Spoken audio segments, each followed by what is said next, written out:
Morning rush in a large corporate office lobby. Employees hurry with coffee cups and files. The receptionist greets everyone, but one woman stands out, Maya, a humble single mom in her late 20s, dressed modestly, holding the hands of her two small kids, Aiden, 6, and Lila, 4. Maya walks nervously toward the security desk. Security guard, sternly, "Ma'am, kids aren't allowed inside the building." Maya, I know, sir. But please, I have no one to watch them today. I can't miss this interview. The guard frowns, torn. Then, one of the kids, Lila, offers him her small drawing, a crayon picture of a woman at a desk. "That's mommy at her new job," she says proudly. He softens. "All right, just for a few minutes. Go straight to HR." Maya thanks him with watery eyes. She holds her kids close and takes a deep breath before entering the elevator. The atmosphere inside the office is intimidating, glass walls, expensive suits, and whispers. As she waits outside the interview room, employees glance at her disapprovingly. A woman in heels murmurs, "Who brings kids to a CEO interview?" The HR assistant steps out. "Miss Maya, you can go in now." Maya nods, telling her kids, "Sit right here. No noise, okay." The kids nod obediently. She steps inside. The office is huge, modern, and filled with sunlight. Behind the desk sits Mr. Anderson, the CEO, calm, middle-aged, with kind but curious eyes. He studies her resume briefly, then looks up. "You're applying for the executive assistant position." "Yes, sir." "Impressive qualifications. But tell me," glances at the window where he can see her children waiting quietly, "why are your kids here?" Maya swallows hard. "Sir, I didn't want to bring them. But their daycare closed suddenly, and I couldn't find anyone else to help. I thought missing this chance would be like teaching them to give up when things get hard." The CEO leans back, clearly intrigued. She continues, her voice trembling yet strong. "I want them to see that no matter what life throws at you, you show up, especially when it matters." There's silence. The CEO looks again at the children outside, Aiden tying his sister's shoe, both sitting patiently. A smile forms on his face. "Mr. Anderson, you know, most people would have made an excuse and not come. But you came with determination, and that's exactly what I want on my team." Maya's eyes widen in disbelief. "Does that mean, Mr. Anderson?" "Yes, Miss Maya. You're hired." Tears fill her eyes. The kids, peeking through the glass, clap happily, not knowing exactly why. Maya now sits at her new desk, typing confidently. Her kids are at daycare, paid for by the company's family support program, something the CEO himself approved after meeting her. Mr. Anderson walks by with a smile. "Settling in well." Maya beams. "Yes, sir. Thank you for believing in me." He chuckles. "Actually, your answer that day reminded me of my own mother. She raised me alone too, she never missed a day, no matter how hard it got." Maya smiles, touched. "Then I guess I reminded you of home."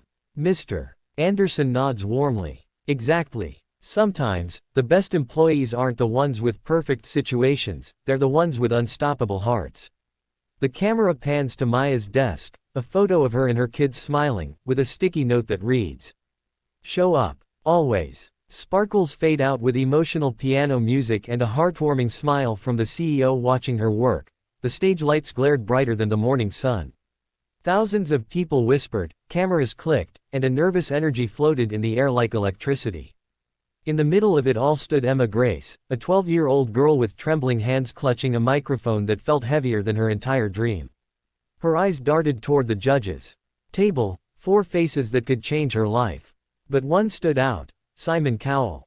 Sharp eyes, folded arms, a face that showed no mercy and no pretense. The stage manager's voice echoed from backstage. "Greater than, contestant number 207, you're live in 3, 2, 1. The lights hit her. The crowd went silent. Emma's small feet shuffled nervously on the shiny black floor. Her mother stood in the wings, hands pressed to her chest, whispering a silent prayer.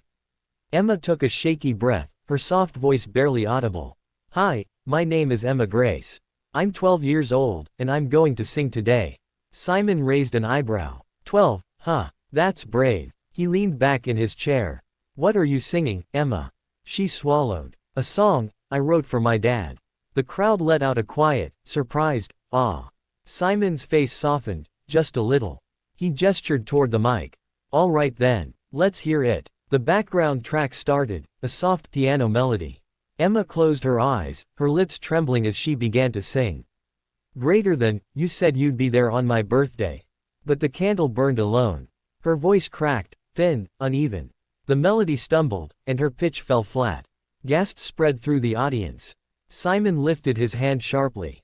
Stop. The word sliced through the room like glass.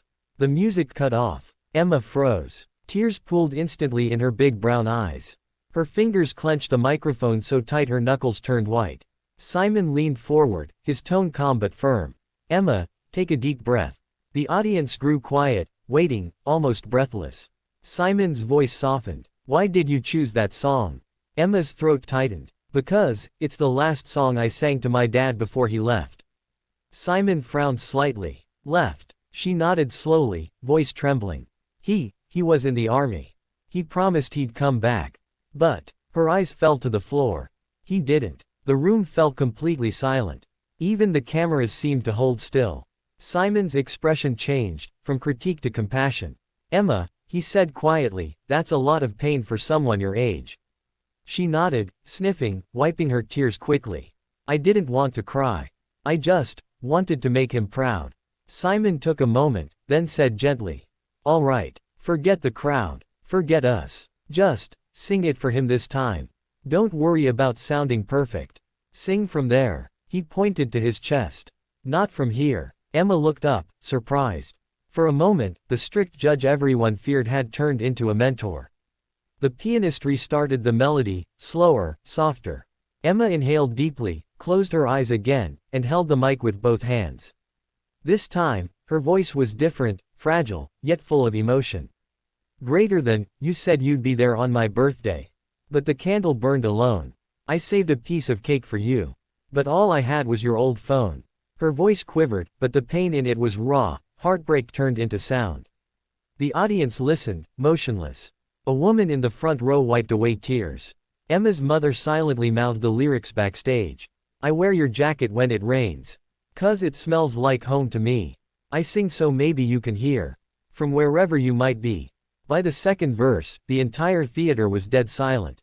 Even Simon, known for his coldness, stared at her, eyes softer than anyone had ever seen. She reached the bridge, the hardest part of the song. Her voice trembled, nearly breaking, but she didn't stop. Greater than, and if the stars could talk tonight, they'd tell you I still wait. I'm not mad that you're not here. Just wish I could say, I'm okay. The last word cracked, not from weakness, but truth. When the final note faded, Emma slowly lowered the mic. Silence. Then, one clap. Then two. Then the entire audience rose to their feet. Thunderous applause. Emma blinked, tears spilling down her cheeks. She looked at Simon, he was clapping too.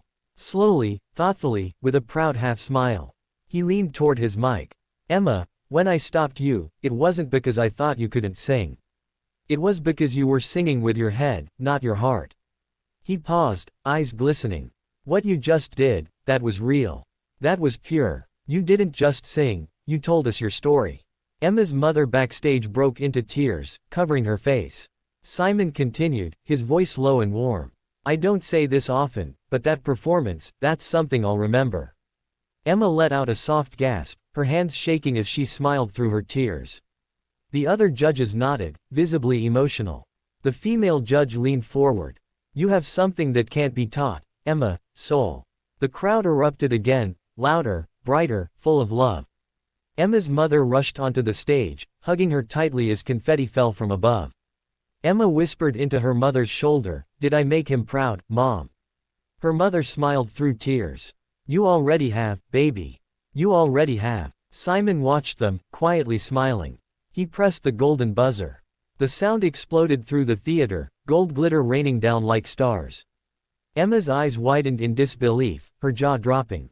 The audience screamed. Simon stood up and said softly, that one was for your dad.